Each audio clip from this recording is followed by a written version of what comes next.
They're some of the most iconic images from the past decade in sports, and they've taken place off the field, outside the arena, before tip-off. But before these athletes spoke up, there was him, and her, and them, all of them. There was Paul Robeson, who was benched by his own football coach at Rutgers University in 1916 when an opposing coach refused to have his team take the field against a black opponent. Robeson went on to become an All-American, class valedictorian, and activist. There was Althea Gibson. In 1950, she became the first woman to compete in the U.S. Open. And a quarter of a century later, there was Yale's women's crew team. They staged a demonstration to protest their subpar facilities. So how did we go from then to now?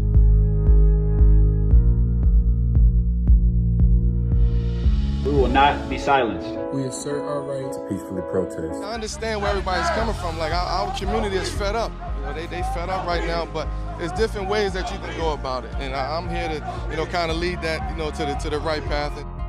Like all progress in sports, it took practice. And much of the foundation for today's athletes speaking out was born in the 1960s with this man. Well, we don't believe that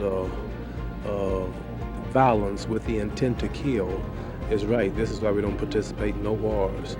Muhammad Ali, heavyweight champion, Olympic gold medalist, and a conscientious objector who refused to be drafted into the U.S. military during the Vietnam War. They say that actually every time that I enter the ring, in a way, I'm going to war. They say to me daily, "You are a prize fighter. What's the difference?" And I like to say to those critics of the press and to the others that there is one hell of a lot of difference in fighting in the ring and going to war in Vietnam. Ali was stripped of his titles and sentenced to prison, a decision which was eventually overturned. But his stance set the stage for other athletes and new forms of protest. At the 1968 Summer Olympics, it was the podium, not the performance, that was memorable after the 200-meter men's final. Tommy Smith and John Carlos raised their fists to silently demonstrate against racial discrimination. Each act opened the door for another. In 1973, Billie Jean King helped tennis find even footing among the sexes, and she founded the Women's Tennis Association.